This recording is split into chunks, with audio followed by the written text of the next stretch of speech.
todas e todos, que o Mestre Jesus nos abençoe.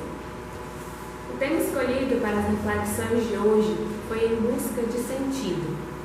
Esse tema foi inspirado no livro de Viktor Frankl.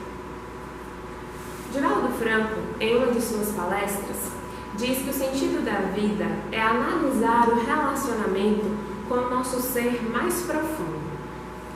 Segundo ele, nós só iremos encontrar um sentido quando começarmos a interpretar e analisar os nossos objetivos. Viktor Frankl, autor do livro Em Busca de Sentido, foi o criador da teoria da logoterapia, também chamada de psicologia do sentido da vida. Em seu livro, ele narra as experiências que vivenciou no período que passou no campo de concentração, na época da Segunda Guerra Mundial. Nesse período, as pessoas que eram levadas ao campo de concentração eram submetidas a um sofrimento terrível. De início, eles já perdiam a sua identidade e eram referenciados apenas com um código. Diariamente, passavam fome, frio, e muitos eram levados a câmaras de gás, que era um local reservado para matar as pessoas da forma mais cruel possível. Viktor Frankl dizia que para suportar todos aqueles acontecimentos era necessário ter uma conexão muito forte consigo e também com o meio ambiente. Ele dizia que era necessário estabelecer um sentido para a vida. E assim ele fez. Para ele, o seu sentido era sobreviver. E ele queria sobreviver para um dia ter a oportunidade de contar como realmente funcionavam os trabalhos nos campos de concentração. Diariamente, ele incorporou esse sentido na sua existência. E foi isso que o fortaleceu e fez com que ele passasse por todo aquele sofrimento e todas aquelas situações ali vivenciadas. Dentre as histórias narradas no livro, Viktor Frankl conta que certa vez um amigo do campo de concentração disse a ele que queria cometer o suicídio.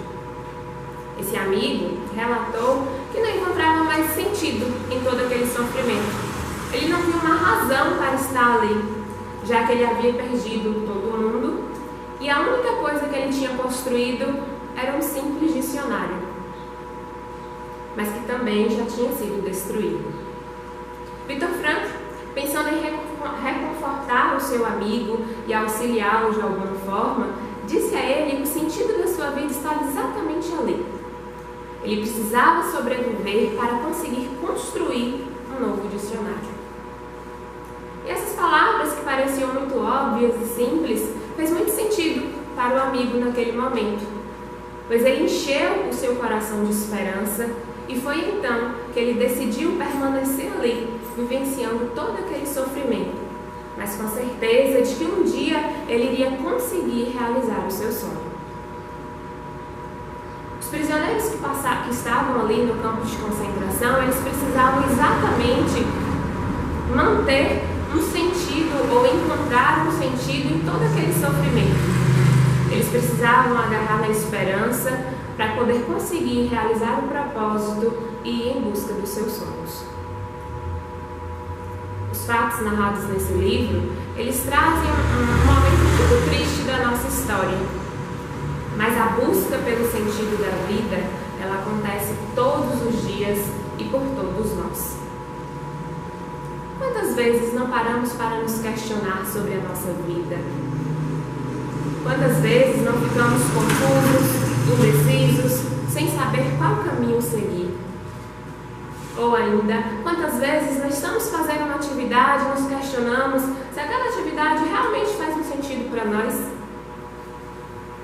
Muitas vezes, iremos nos sentir perdidos, desanimados, podemos sentir vontade de desistir, mas é aí que devemos nos perguntar: qual é o sentido da nossa vida? Por que nós estamos aqui?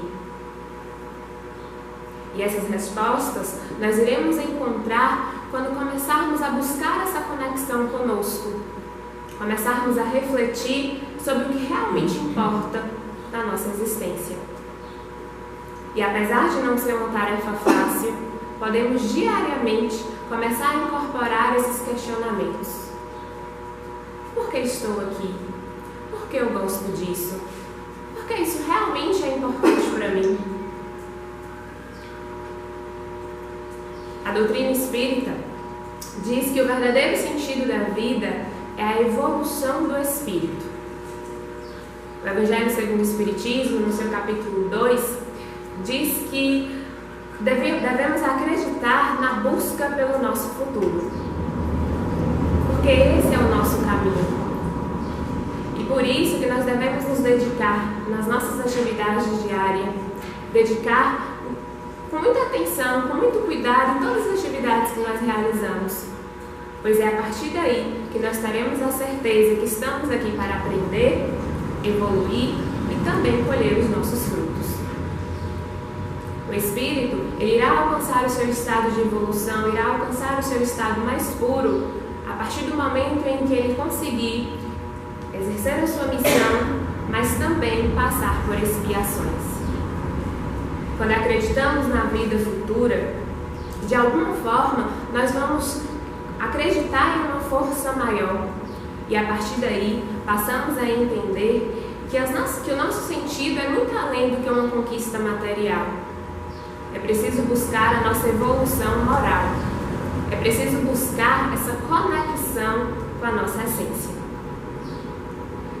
E esse sentido da vida, esse propósito, ele não precisa ser algo extraordinário, que chame a atenção de todas as pessoas. Não. Ele apenas precisa fazer sentido para cada um de nós. Não existe um tempo certo, não existe uma idade padrão, existe um momento de cada um. Nós precisamos entender que cada fase da nossa vida, ela vai exigir algo de nós. E o que nós devemos fazer é exatamente assumir a responsabilidade de responder às perguntas da vida. É preciso estabelecer um sentido diariamente, porque é isso que será a nossa motivação. Quando a gente não define o que nós queremos, quando não nos questionamos esse porquê, nós muitas vezes ficamos desmotivados e até indiferentes. E é por isso que nós precisamos ter fé, ter esperança e começar a estabelecer as nossas metas, o nosso porquê.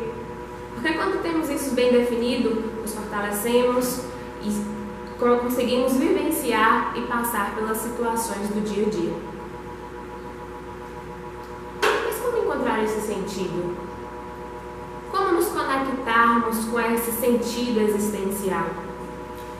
Viktor Frankl disse que para isso é preciso agir. Fazer pequenas atividades durante o nosso dia.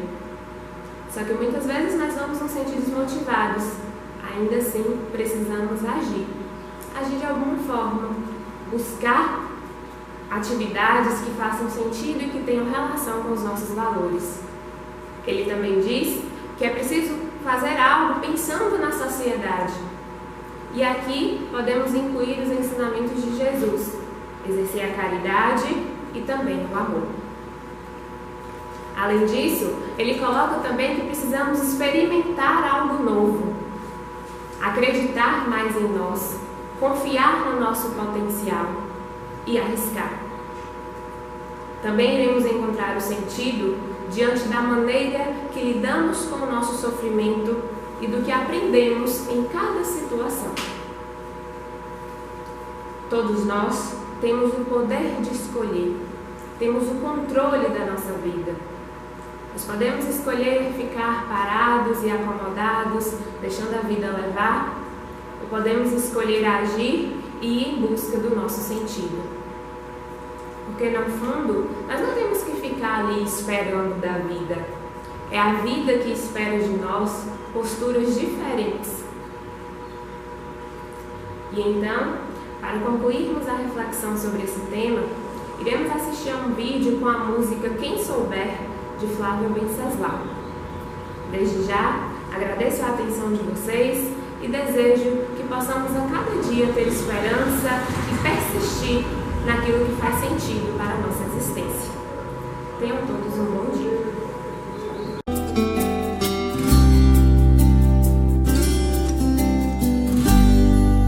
Quando tudo que você tiver for um coração cansado e só, quando a voz do vento lhe disser toda a estrada tem poeira e pó, quando tudo que você puder for chorar sem saber como se despedir de passados tão bonitos que precisam ficar, pois o tempo nos exige seguir.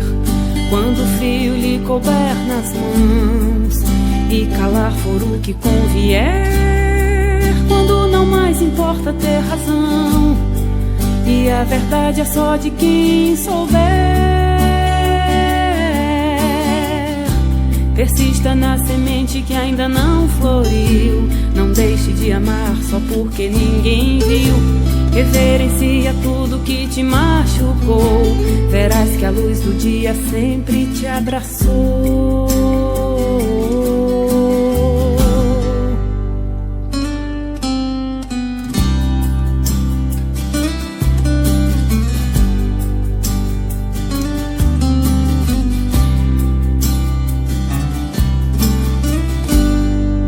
Quando tudo que você tiver for um coração cansado e só, quando a voz do vento lhe disser toda a estrada tem poeira e pó, quando tudo que você puder for chorar sem saber como se despedir de passados tão bonitos que precisam ficar, pois o tempo nos exige seguir. Quando o frio lhe couber nas mãos e calar for o que convier, quando não mais importa ter razão e a verdade é só de quem souber,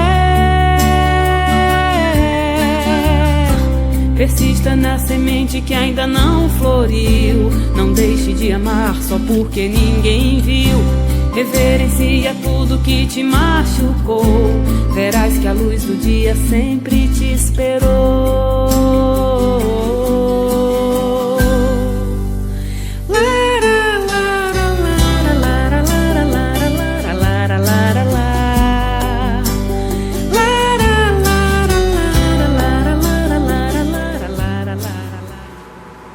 Bom, o nosso tema é Sede perfeitos. Esta é uma frase de Jesus. Ele, quando estava orientando a humanidade a encontrar o caminho da paz, entre outras coisas, ele fez essa afirmação: sede perfeitos como o vosso Pai Celestial é perfeito. Allan Kardec transportou esse capítulo para o Evangelho segundo o Espiritismo. Exatamente ali no capítulo 17, nós vamos ter a reflexão atualizada, dentro do contexto espírita, do que seria este ser perfeito. O Espiritismo o tempo todo, ele nos incentiva justamente a buscar sentido, um sentido espiritual, já que nós somos seres espirituais, vivendo uma experiência material dentro de uma existência humana, mas o foco é sempre o retorno ao mundo espiritual cada vez mais aperfeiçoados. Então, dentro deste ciclo de nascer, morrer, renascer, morrer tantas vezes quantas forem necessárias, o sentido da vida é exatamente o aperfeiçoamento. O aperfeiçoamento da inteligência, que é o princípio que define a própria existência do espírito, e o aperfeiçoamento das nossas condições morais, dos nossos sentimentos. E nós fomos buscar uma reflexão em torno desta proposta no livro A um Passo da Imortalidade. É um livro psicografado por Divaldo Franco, e o espírito que ditou as mensagens ali é o espírito Eros, segundo o próprio Divaldo já esclareceu, foi uma espécie de guru, de mestre espiritual da Índia há algumas décadas. Uma vez desencarnado, ele procurou Divaldo Franco para continuar a levar as suas lições, como ele sempre costumava fazer com seus discípulos, com seus seguidores, quando ele estava encarnado. E na questão aqui da nossa reflexão, o que nós fomos escolher foi uma história que Eros contou a respeito de um homem que era considerado sábio. E, exatamente por ser considerado sábio, as pessoas sempre queriam estar com ele. E ele marcava um determinado dia, um determinado horário, em que ele ficava ali à disposição. E uma das características desse homem, que recebeu o título de sábio, era justamente a sua jovialidade. E ele próprio, esse sábio, ele se dizia bastante jovial, porque ele era muito experiente. Ele tinha vivenciado muitas situações. E quanto mais se experimenta, quanto mais se vivencia, mais se torna jovial a alma. E assim, a primeira pessoa se manifestou, um jovem, perguntando como é que poderia conseguir a pureza, porque Jesus havia indicado no Sermão da Montanha que somente poderia ver Deus quem tivesse um coração puro. E percebendo a sinceridade desse jovem que buscava realmente se aproximar de Deus e encontrando dificuldade de se tornar puro, porque o jovem disse: se nós estamos num mundo onde o mal predomina, como ser puro para conseguir vermos Deus? E aí o sábio respondeu: olha, vou lhe dar um exemplo da natureza. Uma pedra de carvão é algo desagradável de se ver. É escura. Portanto, apesar de não conseguir refletir qualquer luz, mesmo que o sol bata firmemente sobre o carvão, certo é que o carvão se permite, ao longo de muitas décadas, às vezes séculos, fazer com que o sol, com seus raios, vá penetrando pouco a pouco naquela escuridão. E depois o que é que acontece? Aquele carvão vai se transformar num lindo diamante, um diamante estelar, cheio de brilho e com um alto valor. Pense nisso. A escuridão momentânea do mal que predomina não deve nos retirar do sentido de sermos puros. Basta que deixemos que o sol do Evangelho de Jesus continue a nos penetrar, ainda que ao longo de décadas ou séculos, porque um dia nós também haveremos de ter uma claridade tão grande e seremos verdadeiros diamantes estelares. Logo em seguida, um senhor também colocou a sua indagação, dizendo ter escutado muitas pregações de religiosos, dizendo que é necessário sermos pessoas santificadas. E ele perguntou então como fazer isso, como colocar em prática a santificação, porque também ali os pregadores dizem que sem a santificação nós não vamos encontrar o sentido maior da existência, a plenitude do ser. E o sábio disse: olha, um homem santo, na verdade, é um grande lutador. É uma pessoa que nunca para de lutar, de batalhar. É uma pessoa que cai muitas vezes, milhares de vezes, mas continua lutando para se levantar. O santo que você observa é alguém que errou muito e procurou aprender com os seus erros. E principalmente, não desistiu. Porque a maioria que não consegue a santificação se deixa bater pelo desânimo. Desanima e simplesmente desiste. Fica indiferente. O santo foi aquela pessoa que não desistiu, que cumpriu exatamente aquilo que o Mestre Jesus nos disse: aquele que perseverar até o fim será salvo. O mesmo Jesus que disse para nós combatermos um bom combate, lutarmos contra as nossas imperfeições diariamente, reencarnações após reencarnações, até que um dia seremos completamente santos, no sentido mais profundo da palavra. Uma senhora logo de imediato também disse: mas sabe, eu gostaria também de saber o seguinte: fala-se muito do paraíso, que nós perdemos o paraíso e que nós só seremos felizes completamente quando retornarmos a esse paraíso. Esse paraíso existe? Ou ele é simplesmente um sonho, uma quimera, uma ilusão? Deus sabe disso. E olha, o estado de alma que equivale ao paraíso, a um verdadeiro céu, é aquele estado de alma que Jesus também apontou. Quando ele falou do céu, primeiramente ele disse que o céu está dentro de cada um.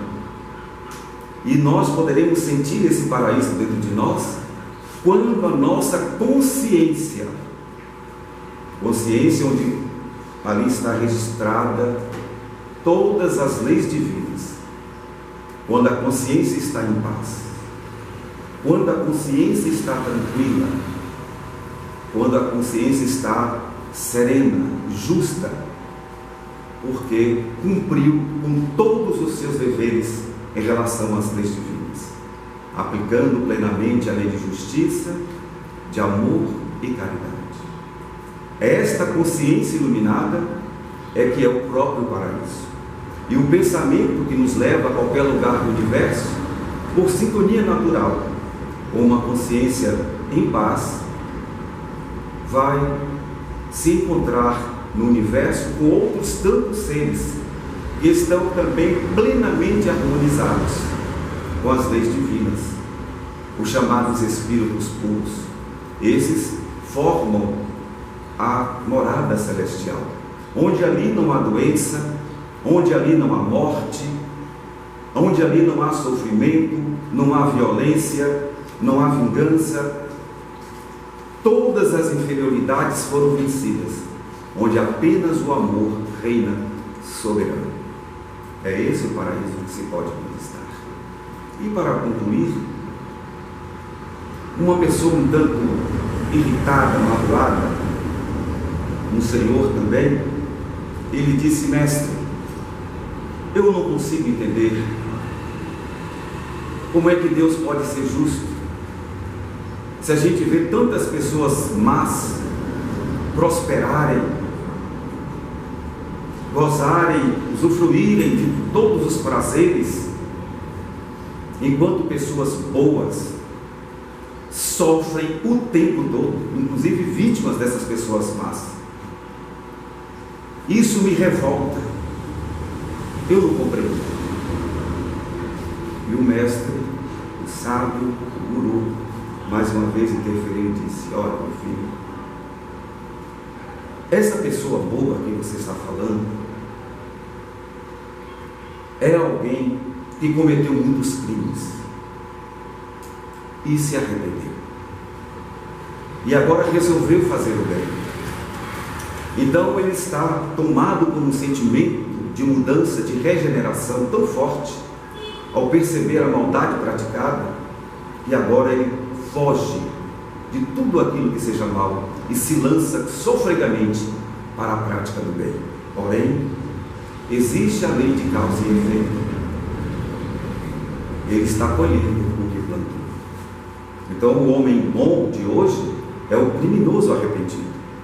Ele não vai fugir das leis divinas. O resgate dos crimes tem que ser feito. Ele está colhendo hoje, porém amanhã ele também irá colher os frutos desse momento de atitudes piedosas e cheias de compaixão.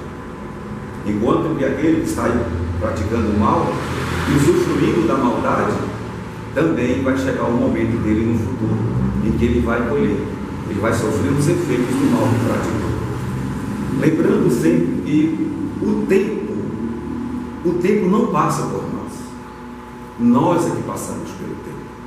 O tempo é sempre o mesmo, é sempre presente. Nós é que temos que nos ocupar de tal forma para transformar, através de atitudes constantes, perseverantes, paulatinas, através do processo reencarnacionista, até apagarmos todos os traços de maldade que nós praticamos. Lembrando o grande ensino espiritual, que para se apagar uma falta, o primeiro passo é o arrependimento, depois a expiação e depois a reparação. É assim que funciona, e por isso está tudo perfeitamente justo. Tudo está exatamente conforme as leis divinas, conforme a vontade de Deus. Então é assim que a gente deixa aqui a reflexão e o convite para a gente reler e refletir mais uma vez e várias vezes, quantas possíveis, no capítulo 17 do Evangelho segundo o Espiritismo, que tem um traço muito natural e muito prático para nos fazer aproveitar o máximo possível cada minuto da nossa existência para construirmos o nosso aperfeiçoamento e assim um dia podermos estar totalmente harmonizados com Deus de tal maneira que poderemos dizer o mesmo que disse Paulo de Tarso quando se encontrou: já não sei mais se sou eu ou se é o Cristo que está em mim. Então é essa a meta, é assim que poderemos alcançar a perfeição a que Jesus se referiu. Muito obrigado a todos pela respeitosa atenção.